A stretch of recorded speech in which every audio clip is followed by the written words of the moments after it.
On April 17, 1970, U.S. lunar spacecraft Apollo 13 touched down safely in the Pacific Ocean. Apollo 13's journey was fraught with enormous problems after an oxygen tank exploded, causing major damage to the spacecraft. Chris Kraft was part of NASA at the time, serving in its Mission Control Center.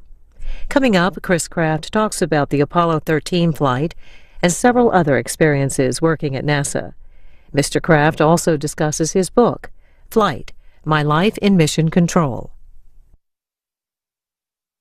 Ladies and gentlemen, please put your hands together and give a very warm welcome to Dr. Christopher Kraft. Welcome, Chris.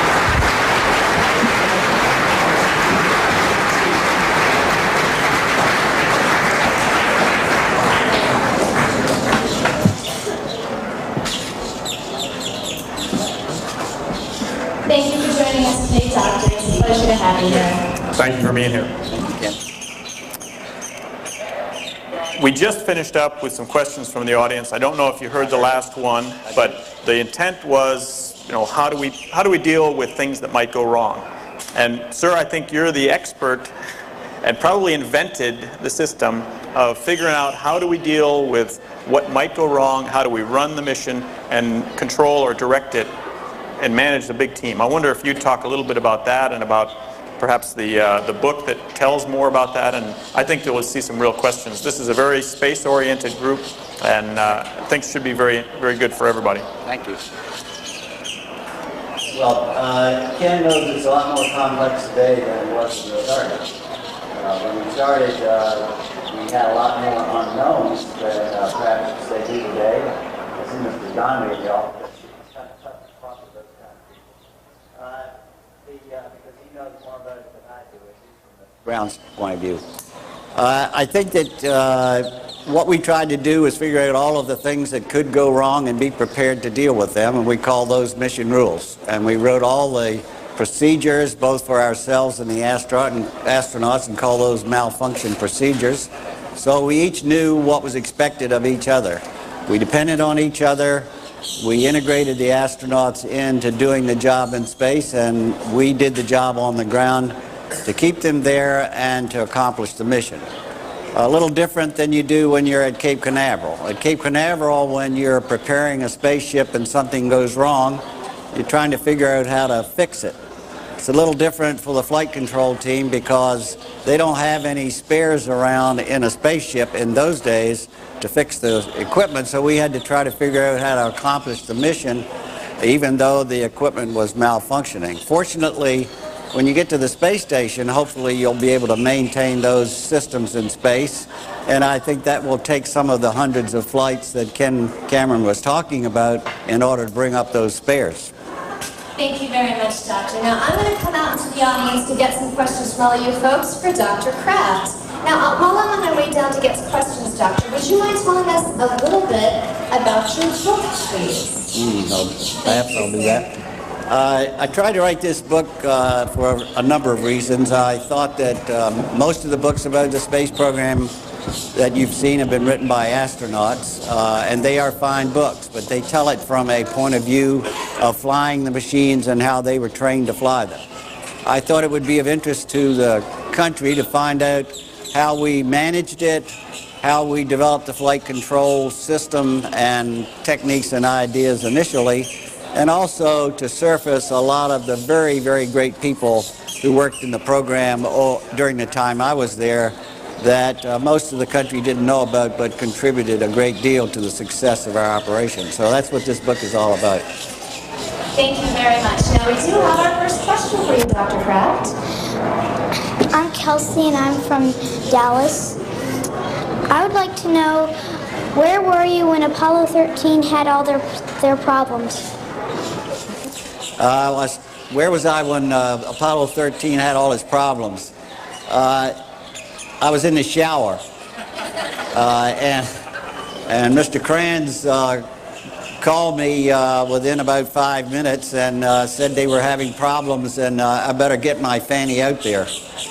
I did that as rapidly as I could. I think I was there in about 15 minutes, so in about 20 minutes after it happened, I was sitting at a console which I had in Mission Control watching Mr. Kranz take care of the malfunctions that occurred on the spacecraft. The first thing he did was seal off the oxygen. That was a wise move because that oxygen was very much required to save the crew when they got back to Earth. Thank you, sir. We do have another question for you. Hi, I'm Jeff Kyogan from Jasper, Alberta, and I'm wondering how many missions were you a flight director that you were involved in? Because I already got one. I was the flight director for all of the Mercury missions and the first 7 Gemini missions. I was the director of flight operations up till Apollo 13, and then I was the deputy director at the Johnson Space Center, and then I was the director of the Johnson Space Center from 72 to 82 while we developed and flew the first shuttles. Thank you very much. We got another question for you back here. Yes, ma'am. Hi, my name is Levi Weshi and I'm from Kimberley, BC.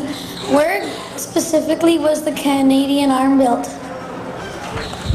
I didn't understand that question. Where specifically was the Canadian arm built? He would like to know.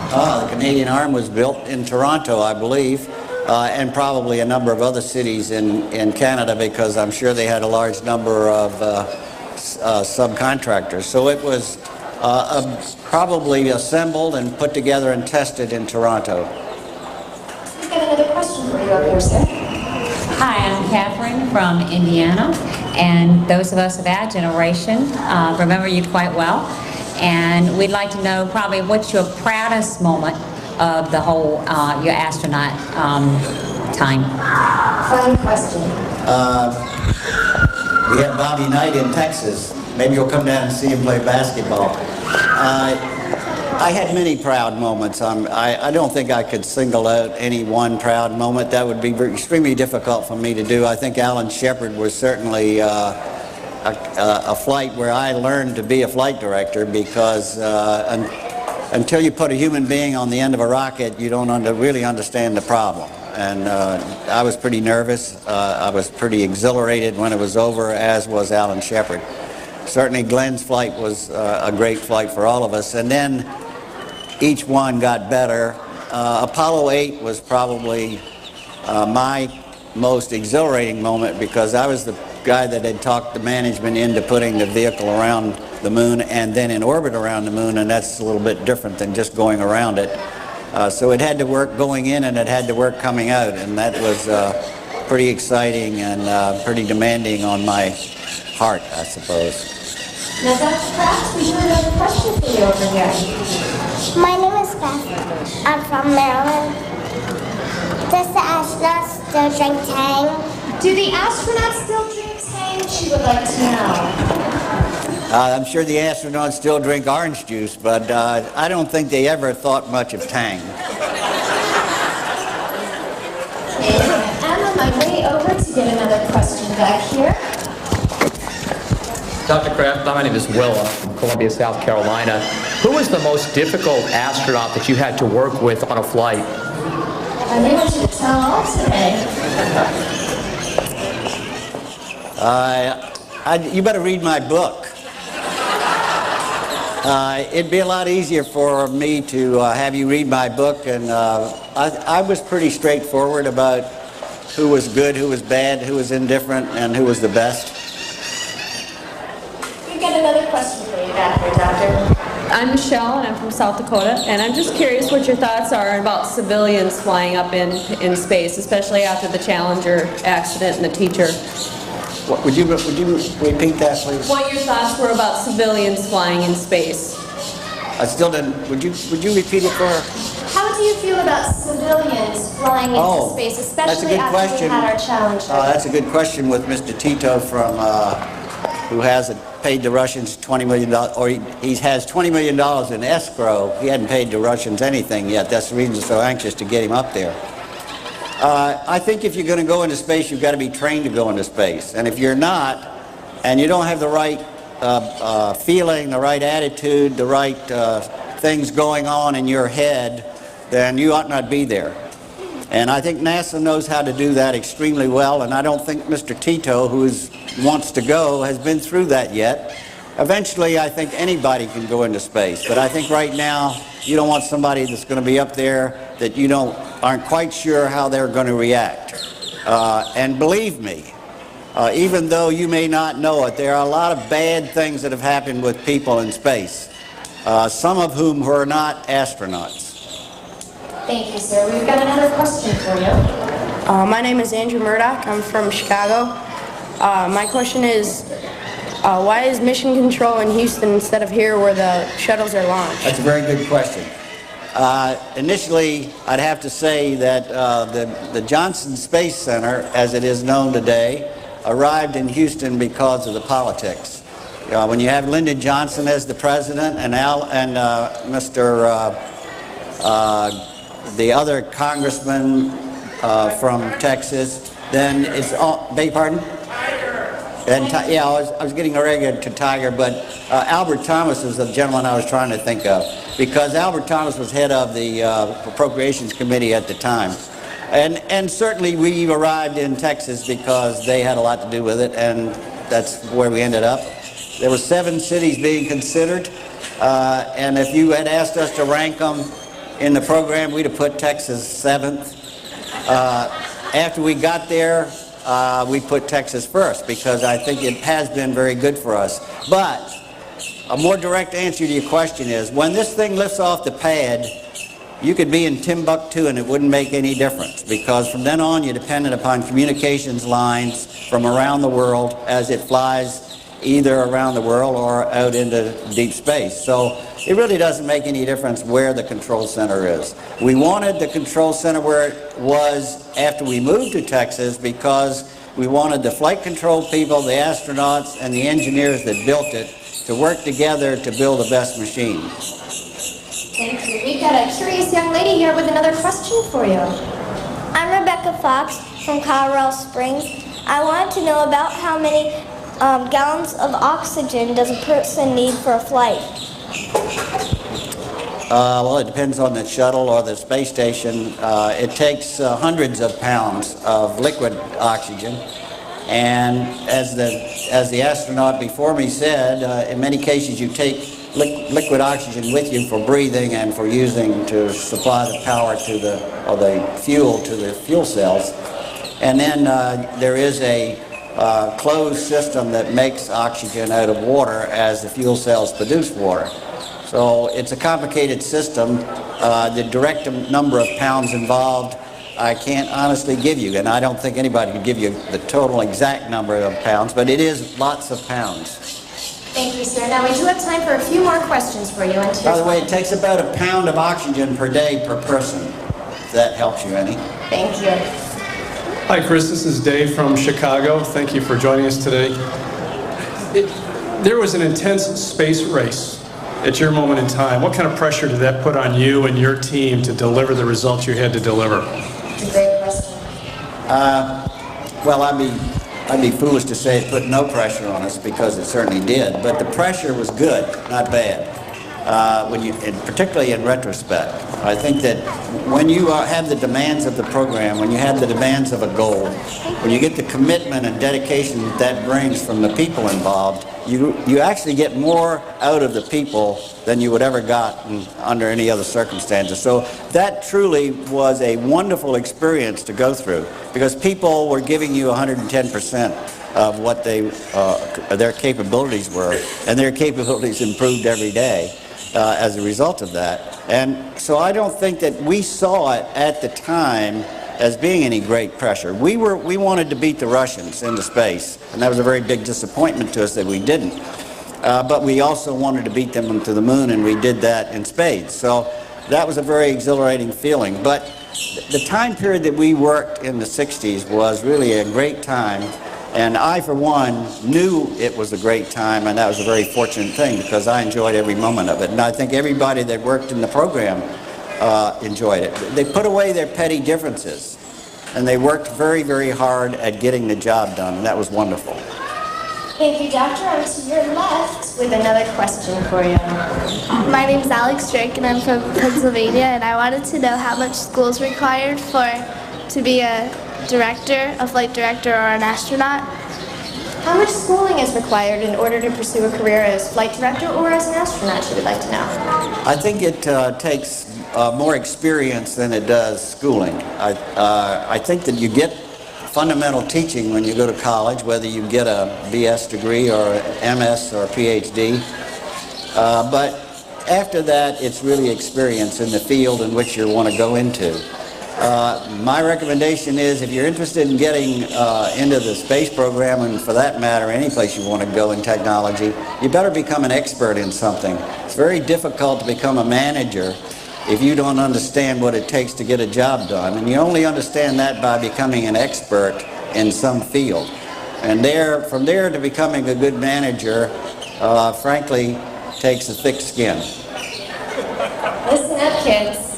Those are words of wisdom from a gentleman who knows what he's talking about. Now, we do have another question for you, sir. Hi, my name is Taylor. Did you have a pearl breakdown in space before? Did you ever have a breakdown in space before? Is that what you wanted to know? Yes. What was that again, please? Have you ever had a breakdown in space before? Oh, yes. We had lots of failures in space, a lot of malfunctions, a lot of dangerous things that happened that we had to deal with. I guess Apollo 13 was probably the most notorious of that, but certainly there were many times, almost in every flight that I had everything to do with, where we did have a lot of malfunctions that we had to deal with. Well, we do have another question for you over here. Hi, my name is Charlie. I live in Woodsboro. What's your question, Charlie? I wanted to know, how come astronauts never landed on Mars? Why haven't astronauts landed on Mars yet? Charlie would like to know. They haven't landed on Mars yet because we don't have the inspirational leadership in this country to allow us to spend the money to go.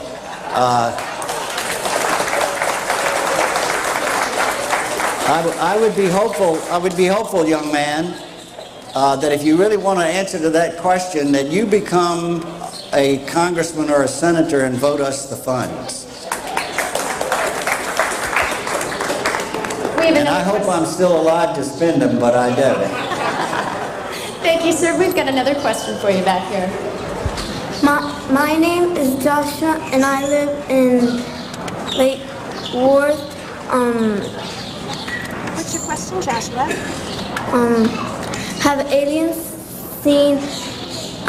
astronauts seen aliens?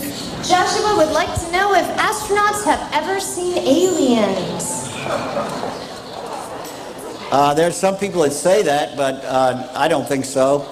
I don't believe in UFOs, and I think that many things go through my mind when you say aliens. There are a lot of people I've met on the Earth who are aliens. Nevertheless, I think that I'll give you this as a better answer. If a group of human beings, or whatever they might be, came here from Alpha Centauri, and they were approaching Earth, I think you would hear from them and they would be telling you they were on their final approach. And would you please prepare a landing site for us? And certainly I think that's what we would do if we were going to Alpha Centauri. I don't think we'd stand out off somewhere and observe those people and then leave. I just don't visualize that as happening. So I think someday there will be a visit from wherever, either from them or from us. But I don't think they've arrived yet. Thank you very much. We've got another curious young guy up here with a question for you. I'm James and I'm from England, and I want to know what astronauts drink. What do astronauts drink? They drink the same thing in space, mostly that they drink on the Earth. If they like coffee, they have coffee. If they like orange juice, they have orange juice. If they like Coca-Cola, they drink Coca-Cola. If they like water, they drink water. Sometimes in the past we put a lot of things in those liquids that made them sicker than the devil, but most of the times they got what they asked for. Now we do have time for just one more question for you, and here it is. Hi, my name is DJ and I'm from Pennsylvania. Where do the food be put? Where do they put the food? Where do they put the food in the space shuttle? Well, I think that's a good question, because that is one of the biggest problems that you have, is keeping the astronauts properly fed so that they're prepared to do the work they have to do up there and have the proper nutrition. They have large numbers of lockers. Before most of them go, they select the meals that they want to have 3 times a day. They sometimes trade off on that between each other, but they're kept in, if they're necessary, in frozen lockers, if not in regular lockers, and then they have these plates that they use to heat the food in order to make it much like it is in a TV dinner here, although I think they're much better than the TV dinners that you can buy on Earth. And they're a little more expensive also. Thank you very much. Ladies and gentlemen, you've been a terrific audience. On behalf of Colonel Cameron, Dr. Kraft, and myself, I'd like to thank you for joining us here at the Astronaut Power. Thank you very much. Thank you. Now, just so you folks know, at 12:15, Dr. Kraft will be doing a book signing over at Information Central. So if you look to your right, that big white building there, that is where he will be signing his book. So we look forward to seeing you at 12:15. Thank you very much, and enjoy the rest of your day here at Kennedy Space Center Mystery Complex. So take this off. Leave it on? Sure.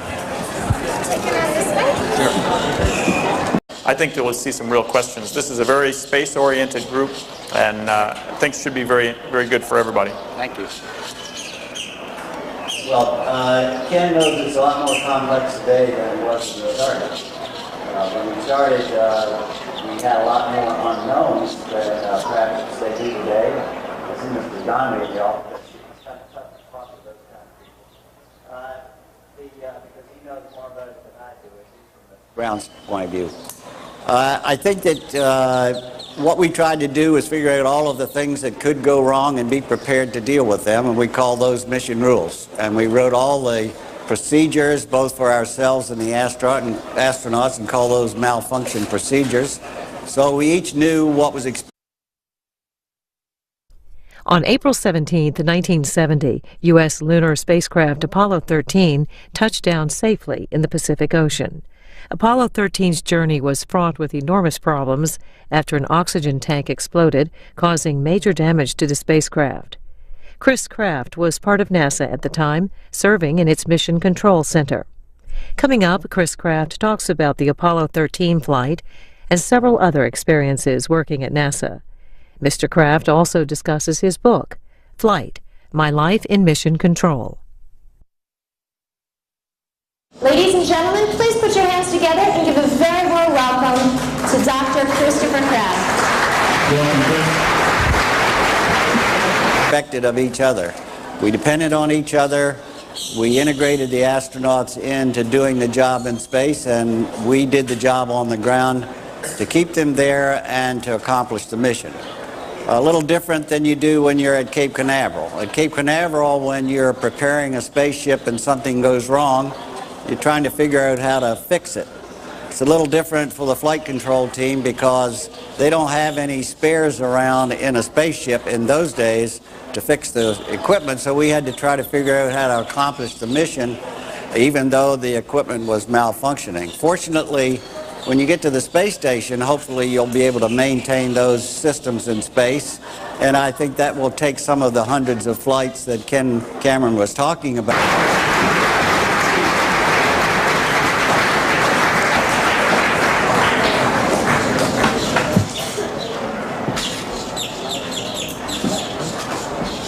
Thank you for joining us today, Doctor. It's a pleasure to have you here. Thank you for being here. We just finished up with some questions from the audience. I don't know if you heard the last one, but the intent was, how do we deal with things that might go wrong?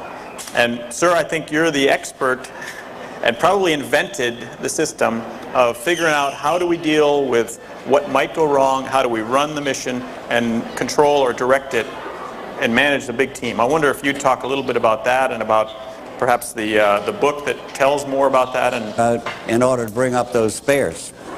Thank you very much, Doctor. Now, I'm going to come out into the audience to get some questions from all of you folks for Dr. Kraft. Now, while I'm on my way down to get some questions, Doctor, would you mind telling us a little bit about your book, please? Perhaps I'll do that. I tried to write this book for a number of reasons. I thought that most of the books about the space program that you've seen have been written by astronauts, and they are fine books, but they tell it from a point of view of flying the machines and how they were trained to fly them. I thought it would be of interest to the country to find out how we managed it, how we developed the flight control system and techniques and ideas initially, and also to surface